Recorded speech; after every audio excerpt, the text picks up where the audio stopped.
Hey guys, I'm Emily from the Blue Mouse, and today I'm going to show you how to do a two-color Italian cast-on. This is also known as a tubular cast-on, or sometimes as the Kitchener cast-on, but this is perfect for doing a two-color brioche project. So you're going to need two different colors of yarn, preferably in like contrasting colors. So usually people do a light color and a dark color. So here I've got a yellow and a gray. Okay, so you take both strands of yarn and you're going to make a slip knot and slide them on your needle.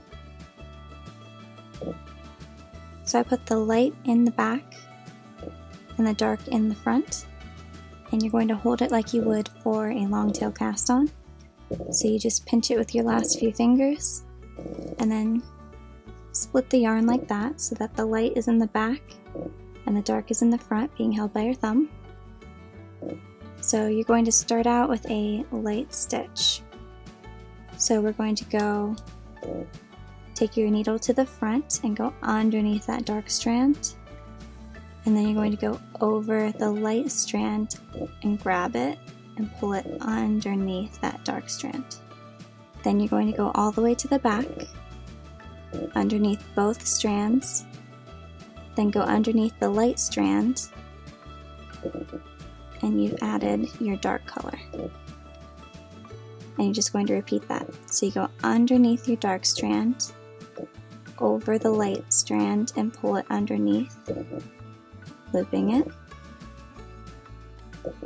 And then you're going to go underneath from the back, underneath both strands, then go underneath that light strand.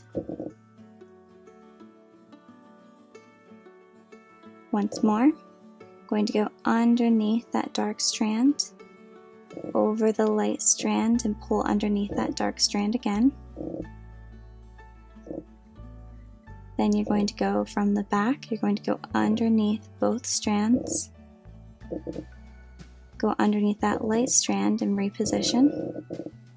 And you can see that you're just repositioning every other for each color. And you're just going to do this until you have one less than the total number of stitches that you need.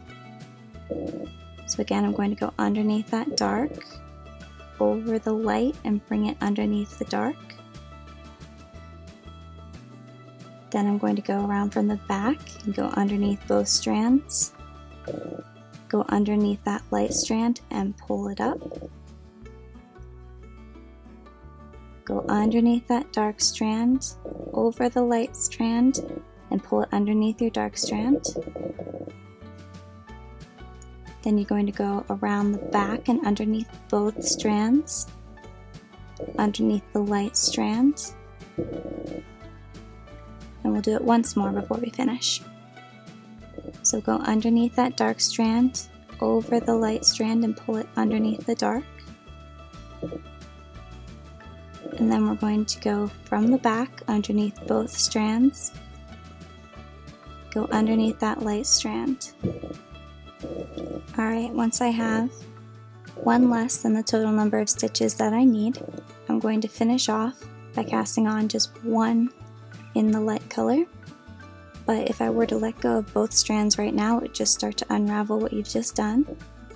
So what you need to do is twist your yarn like this, and then you're going to grab the dark color to keep it from unraveling, and then grab the light color with your left hand, and you're just going to bring your thumb around the back like this and loop the yarn around your thumb. You can see I have a loop here, and you're just going to stick your needle through that loop, casting on one stitch. And because of the twist that you did beforehand, this last dark stitch is also trapped, so it's not going anywhere. There you have it, just turn your work and you're ready to do your setup row.